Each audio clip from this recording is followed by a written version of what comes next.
What do you see when you look up into the night sky? Of course, we see stars and the constellations they form, and if we can avoid the light pollution, we see our home, the Milky Way. But think about how little we humans actually comprehend about our own planet, much less our solar system, or the billions of galaxies that make up our universe. Even astrophysicists, who spend their lives studying such things, can't even agree if black holes exist or if Pluto is a planet or a dwarf planet.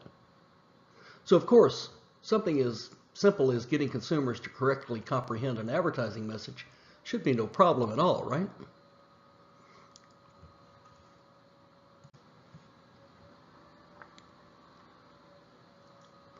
When discussing learning theories, we often reflect on how they are used in marketing. The most obvious use falls within the realm of advertising, as brands use communications to inform and persuade consumers. To ensure the success of a marketing ad, consumers must first be able to comprehend the message. And comprehension depends on numerous factors, some dealing with the message and media that carries the message, and some dealing with the characteristics of the consumer or the receiver of the message. But first, let's look at the message characteristics.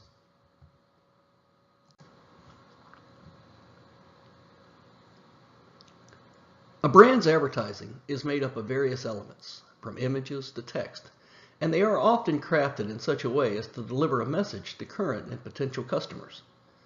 However, these messages can also often have the opposite effect, as these ads demonstrate. I mean, just look at them for a moment. I mean, you see a child sleeping there with Sominex. Are you supposed to give the child Sominex, or is the peace and quiet for you? And in the other one, for Dettol soap, when ordinary soap won't do and we see somebody murdered and blood all over a hand, I'm not sure that's carrying the type of message that we want to send as a brand.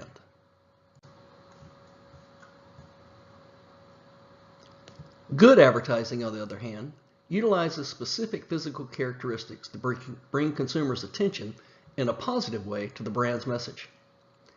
These physical characteristics include the intensity of the ad, the colors, fonts, numbers, spacing, and shape.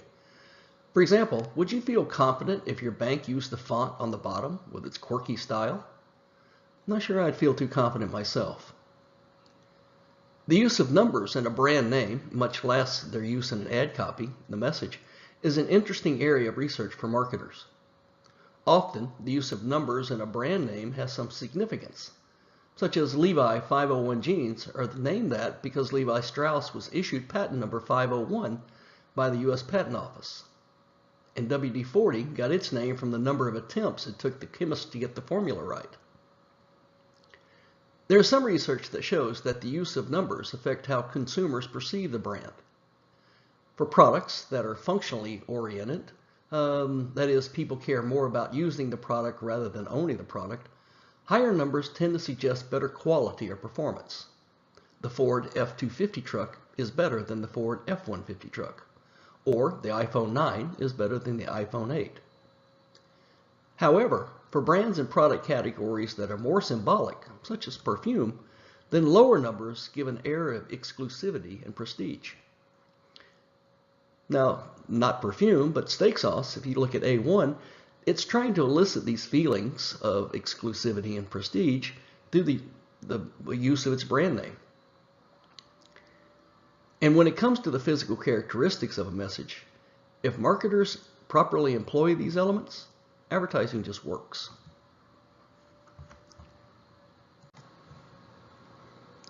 For example, take this ad.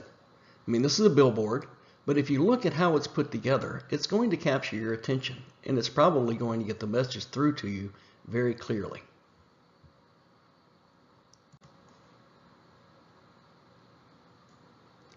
Companies spend millions of dollars on selecting the right logo, the right brand name, package, and other non-product elements of its offering. They have also begun to better understand what message color and product color can send to potential buyers. There's been a lot of research in the effects of colors and what effects it has on our moods, our feelings, and our behaviors. For example, research in color psychology, yes, there is such a thing, shows that people become more anxious in a yellow room but that the color blue has a calming effect. And the color red causes people to react with greater speed and force, perhaps due to our interactions with red lights. And sport teams that dress mostly in black uniforms are more likely to receive more penalties than teams wearing other colors. But color also sends a message that some brands wish to be associated with. For example, McDonald's has the very yellow color, especially with its golden arches. Well, yellow, in addition to being a bit more anxious in a room, but for food, it basically demonstrates, or not just food, but for other products, an element of optimistic and usefulness. Red, on the other hand, has a meaning of energetic and creates that sense of urgency. And that matches up greatly with what we see with red basically causing greater speed and force. And again, Coke has used this color ever since it was in existence. Blue, on the other hand, has a level of trust and security that comes with it, such as Oral-B. That's what they're trying to demonstrate, is that it's a good product, you can trust us, we know what we're talking about. Green, on the other hand, which is Starbucks' base color, is a symbol of wealth. It kind of has a meaning of wealth, and also it's very easy to process. Now, one of the things I found interesting in looking at color research is that one study found that 85% of shoppers place color as a primary reason that they bought a particular product. Seems a little high to me, but I generally won't argue with the researchers.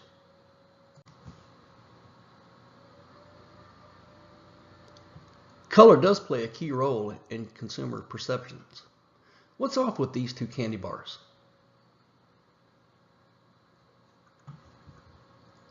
Well, if we look at Cadbury, it's actually a purple package rather than the blue.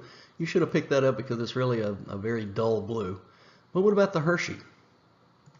Well, Hershey's actually brown, not black.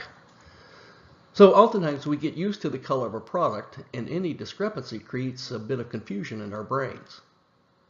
The first image of the Hershey bar kind of reminds me more of M&M's than it does for Hershey.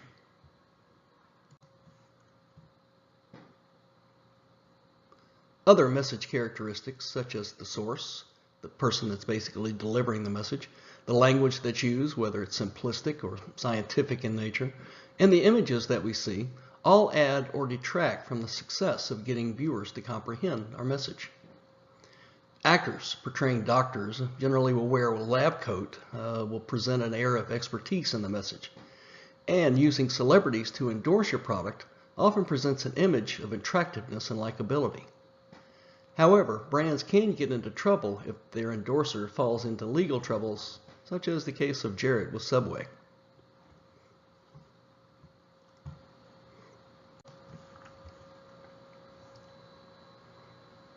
The getting into trouble part is why some brands have decided to use animals or animated characters for their spokespeople. Well, that, and it's a lot less expensive to use a camel versus using George Clooney or Emma Watson. Of course, you can always hire a professional and have them dress in a gorilla costume.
When the Cadbury ad or commercial first came out, everybody thought it was Phil Collins underneath the gorilla costume.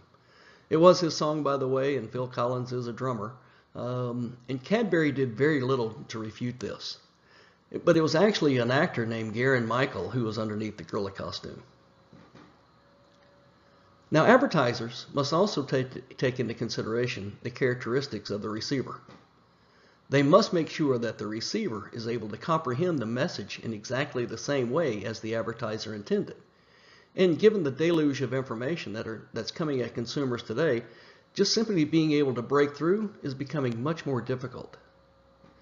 However, there are strategies that can be used to overcome some of the obstacles. For example, companies like Geico, they run a variety of ads that develop familiarity, and as they are humorous with a very simple message, 15 minutes can save you 15% or more, then it does not take a great deal of effort for viewers to process the message. But advertisers need to understand that some viewers will have limited cognitive capabilities, whether it's through their intelligence level or just limited bandwidth caused by our fast-paced lifestyles. Unfortunately, many consumers attempt to multitask, and that is to focus our brains on 2 or even 3 things at once. However, research has shown that cognitive multitasking is not feasible.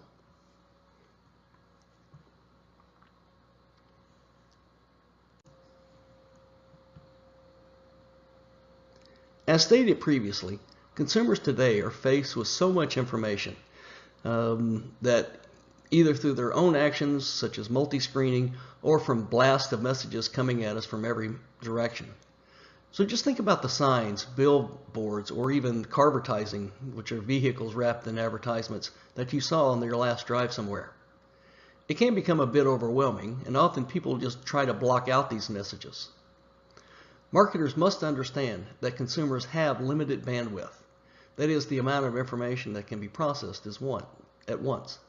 And finding effective ways to get messages through require greater understanding on consumer behavior. I mean, how many of you can relate to this woman with 6 arms? I mean, that's just all the different things that we're trying to do. Our bandwidth that we can attend to is very limited today.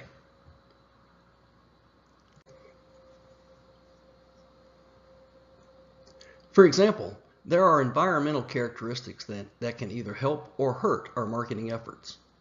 Among these characteristics are the intensity of the information being presented, how messages are being framed, priming the consumer's mind, and the use of prospect theory. So one of the things is that how information is being presented, or some of the environmental characteristics of the message, are among the most easiest things to fix. And still, marketers fail to do so.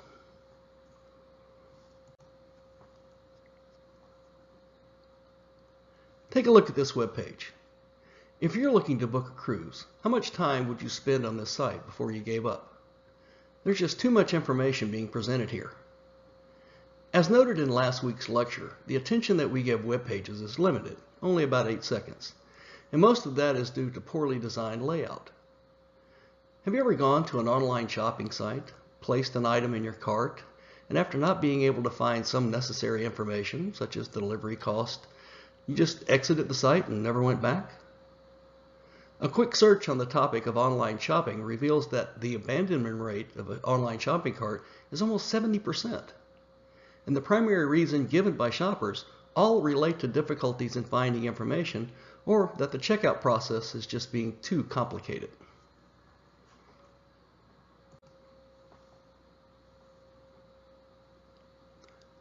So which burger would you prefer?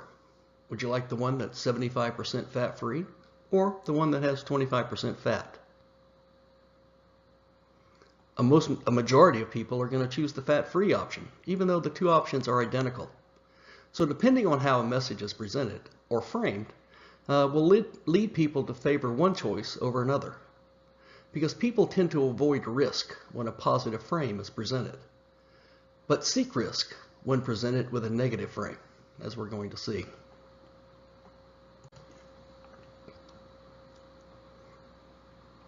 Imagine that there are 600 people infected with a deadly disease. In scenario 1, you have two options. Option A will save 200 people's lives.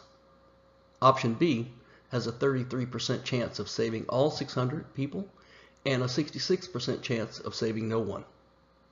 Which option would you choose? Most people are going to choose option A in this scenario. Let's look at scenario 2. Same thing. 600 people are infected with a deadly disease. But if option C is taken, 400 people die. If option D is taken, there's a 33% chance that no one will die and a 66% probability that all 600 will die. Which option do you choose here? If you're like most people, you're going to take option D. This looks at the concept of prospect theory, and it was first proposed by psychologists Daniel Kahneman and Amos Tversky in 1979. But it was fully developed in 1992 when Kahneman was awarded the Nobel Prize in Economics. Imagine that, a psychologist winning the Nobel Prize in Economics. Closely aligned with the framing effect, the basic premise of prospect theory states that people will choose between different options, or prospects, based on how they estimate the perceived likelihood of each of these options are going to turn out. It all depends on how we present things to people. And that's what we have to do with our messages. That's what we have to do with our advertising. Because as all of this shows, it is all about how we learn, about how we perceive, about how we comprehend information that's going to make us make decisions.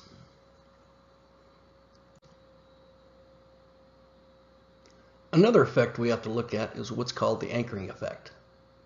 Now, Steve Jobs, seen here just before he died, when he was introducing the iPad for the first time, he set about creating an image, about creating this perception of what the product was. And let's look at how he did it. I mean, first he went through and he talked about how great the product is, about how great the iPad is, how much it can do, all of the benefits of it. And since the iPhone was already established, it was pretty easy for people to understand. But he wanted to create something. He wanted to create something in people's minds. And as Jobs kept talking about the iPad, he was going through and he was talking about how people had looked at what the product was going to be, and people were telling him, there's no way in the world that you can create this product for less than $1,000. Boom, we have an anchor in place right there. That's what this product is valued at, $1,000, or $9.99 in that case. But he also kept going. He said, I didn't want it to be that expensive. I didn't want it to be that expensive. So what do we do? And as Jobs kept going, he finally got the price down. We're going to launch this product for $499. Immediately, demand for the product increased in people's mind because, wow, it's a $1,000 product and they're only going to sell it for $500? I want one. This is the anchoring effect. He anchored right away what the price of that product was going to be, put that in people's mind, and then came in a significantly lower price.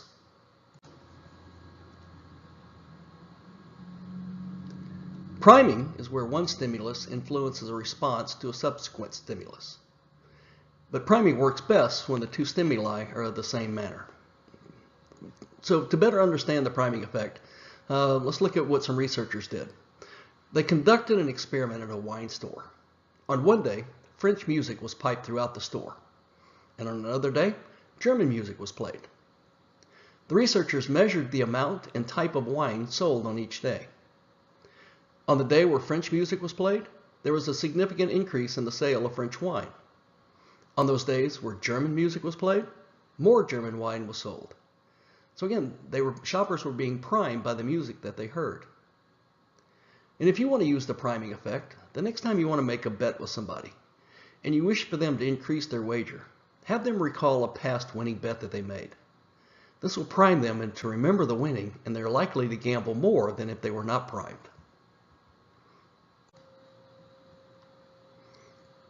What's the first word that come to mind?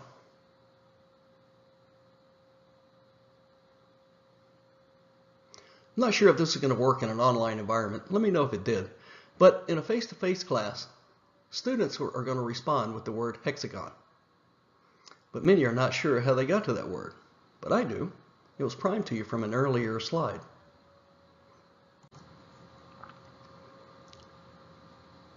Do you remember this slide? Well, I primed you by putting the word hexagon at the top, and I drew your attention to her and talking about her, hopefully that you would notice. So let me know if it did work, if it came through with this online class. In our next lecture, lecture 4.4, we'll close our discussion on learning by taking a short look at memory.